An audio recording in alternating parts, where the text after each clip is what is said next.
En la primavera de 1618, Bohemia no era solo un territorio, era un termómetro. Una región donde la fe, la ley y el poder se tocaban sin guantes.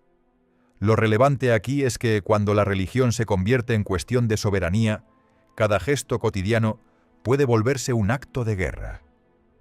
La escena ha quedado fijada con un nombre casi teatral: la defenestración de Praga.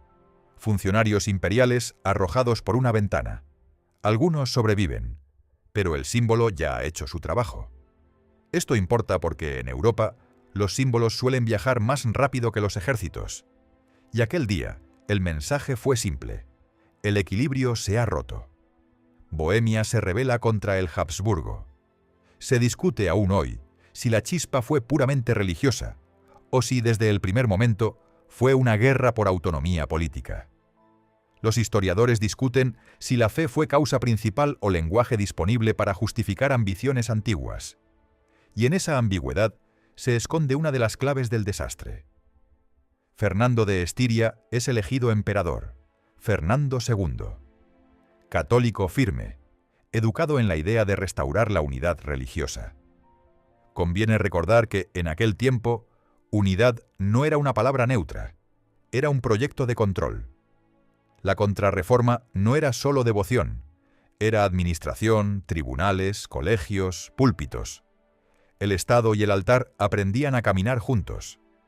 Los bohemios eligen a Federico del Palatinado, protestante, como su rey. El rey de invierno, lo llamarán después, porque su reinado durará lo que dura una estación.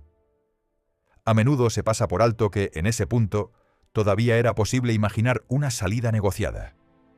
Pero la lógica de la época premiaba la firmeza y castigaba la duda. La batalla de la Montaña Blanca decide más de lo que parece. En horas, la rebelión bohemia se desploma. La derrota no solo se mide en cadáveres, se mide en el mensaje que deja atrás. Desde una perspectiva histórica, este es el momento en que el conflicto empieza a exceder su origen local. Porque la victoria imperial trae castigo, y el castigo trae miedo, y el miedo suele invitar a nuevos actores. Los líderes de la revuelta son ejecutados, tierras confiscadas, familias expulsadas, libertades religiosas reducidas. Para entender este proceso, es necesario observar el contexto de un continente donde la obediencia se impone también como espectáculo público. Lo relevante aquí es que la violencia estatal no solo elimina enemigos, educa al resto. La reconquista católica avanza, pero la paz no llega, porque el Sacro Imperio no es un país, es un mosaico de principados, ciudades, obispados, y cada pieza tiene su orgullo, sus alianzas, su pánico. No hay consenso absoluto sobre cuánto control real tenía el emperador sobre ese mosaico. Algunas fuentes sostienen que su autoridad era mayor de lo que se cree. Otras señalan que dependía de pactos frágiles, sostenidos por dinero y por miedo. Mientras los príncipes discuten fronteras y confesiones, la vida común se agrieta. La guerra no es una línea en un mapa, es el paso repetido de tropas que comen lo que encuentran, que pagan con promesas, que castigan con incendios. Esto importa porque cuando el conflicto se prolonga, el sufrimiento deja de ser excepción y se convierte en sistema. Entra Dinamarca. El rey Cristian IV decide intervenir como defensor del protestantismo y como príncipe con ambiciones. Los historiadores discuten si su campaña fue un acto de fe o un intento de asegurar influencia en el norte alemán. El resultado, en cualquier caso, fue el mismo. La guerra encuentra nueva gasolina. Al servicio del emperador emerge una figura, Albrecht von Wallenstein, un comandante que convierte la guerra en industria. Recluta, abastece, financia. La guerra empieza a parecerse menos a una cruzada y más a una máquina. Conviene recordar que en Europa muchos ejércitos no vivían de tesoros nacionales, sino del territorio que pisaban. Y eso significa saqueo organizado, contribuciones, hambre. Dinamarca se retira. El emperador parece en la cima. Y entonces llega un documento que pretende ordenar el alma del imperio, el Edicto de Restitución. Con él, propiedades eclesiásticas secularizadas deben volver a manos católicas. Esto importa porque, al intentar corregir décadas en un solo decreto, Fernando II no apaga el fuego, lo aviva. A menudo se pasa por alto que los pactos religiosos eran también pactos económicos, tierras, rentas, poder local, y entonces entra Suecia. Gustavo Adolfo desembarca en Alemania. Protestante, sí, pero también estratega, aliado potencial, factor decisivo. No hay consenso absoluto sobre cuánto de su intervención fue salvar la fe y cuánto fue seguridad sueca en el Báltico. Algunas fuentes sostienen que sin convicción religiosa no habría riesgo. Otras señalan que la geopolítica bastaba. Lo relevante aquí es que, a partir de este momento, la guerra deja de ser alemana, se vuelve europea. Magdeburgo cae, y el saqueo se convierte en una herida moral. La guerra religiosa muestra su rostro más desnudo. Desde una perspectiva histórica, este episodio marca un cambio. El terror ya no es solo consecuencia, es método. Y el miedo se multiplica con cada relato que llega a las aldeas. En Breitenfeld, Suecia derrota a las fuerzas imperiales. La balanza se mueve. Los protestantes recuperan confianza. Los aliados se acercan. Pero el precio es claro. Más campañas, más requisiciones, más muertos. A menudo se pasa por alto que cada victoria en esta guerra significaba para el campesino simplemente otra estación perdida. La guerra se extiende como una enfermedad que aprende. Y mientras los líderes hablan de fe, las comunidades aprenden a sobrevivir, escondiendo, huyendo, negociando con soldados, rezando por lo que no controlan. Esto importa porque el conflicto empieza a desangrar no solo ejércitos, sino la base demográfica y económica de regiones enteras. En Lützen, los suecos vuelven a ganar. Pero Gustavo Adolfo muere en la niebla. Y con su muerte algo se quiebra, no solo un mando, sino una idea de destino. Los historiadores discuten si su figura era el verdadero pegamento de la coalición protestante, o si el sistema ya podía sostenerse sin él. Lo relevante aquí es que la guerra, cuando pierde a sus símbolos, no se detiene, se vuelve más imprevisible.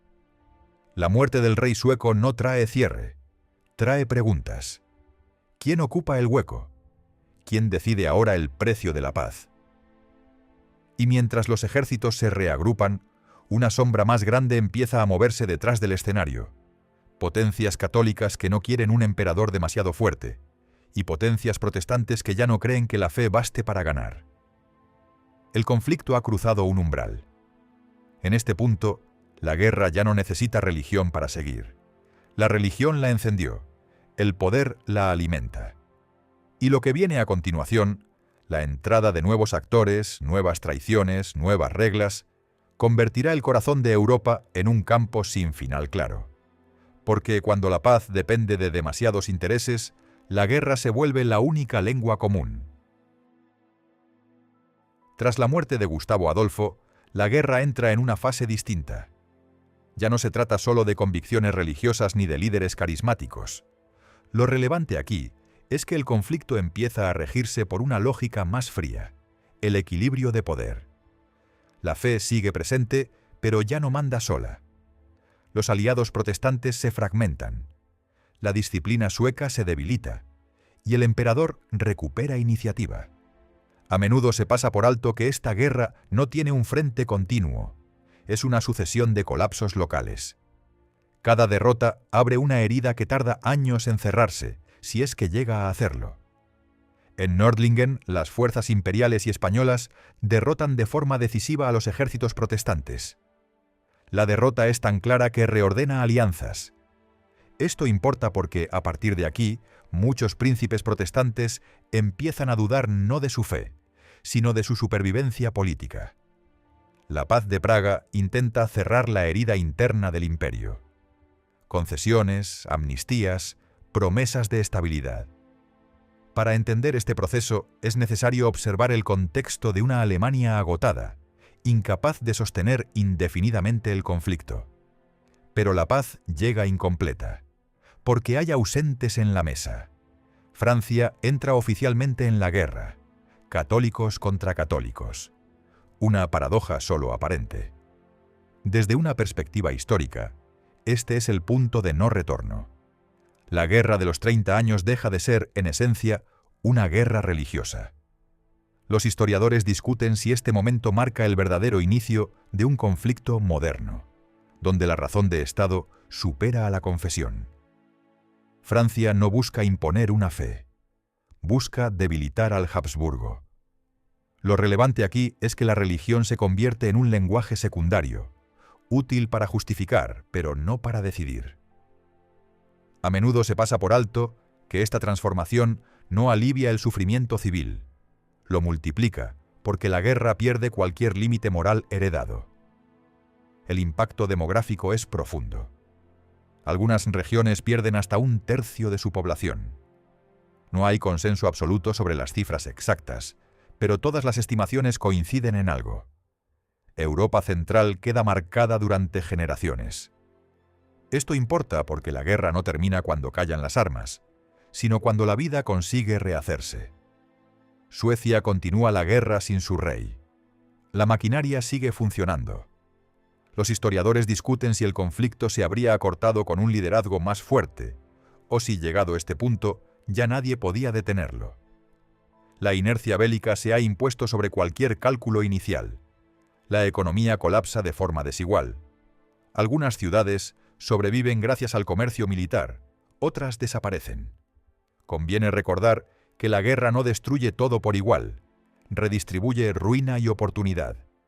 Y esa redistribución deja resentimientos duraderos.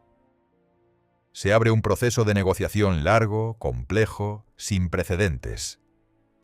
Para entender este momento, es necesario observar el cansancio colectivo. Nadie gana ya lo suficiente como para justificar seguir. Y sin embargo, nadie quiere ceder primero. Las conversaciones duran años. Se discuten fronteras, derechos religiosos, soberanías. Los historiadores debaten si estas negociaciones representan el nacimiento del sistema internacional moderno o solo una adaptación pragmática al desastre. Lo relevante aquí es que, por primera vez, se intenta ordenar Europa sin una autoridad religiosa única. Mientras se habla de paz, la violencia continúa. Esto importa porque muestra una verdad incómoda. Negociar no significa controlar. El poder militar sigue siendo la moneda de presión, y cada día sin acuerdo añade nuevas pérdidas a un continente exhausto. La paz de Westfalia pone fin formal a la guerra. Reconoce la coexistencia de confesiones, afirma la soberanía de los estados, reduce el poder universal del emperador. A menudo se pasa por alto que no crea armonía, crea reglas para convivir con el desacuerdo. La paz llega tarde para millones. El continente queda transformado. La fe ya no puede imponer unidad. El poder aprende a negociar límites. Desde una perspectiva histórica, Westfalia no resuelve el problema religioso. Lo encierra dentro de fronteras políticas. El recuerdo del conflicto se convierte en advertencia. Conviene recordar que Europa no sale moralmente purificada, sino escarmentada. La guerra enseña, pero a un coste inmenso.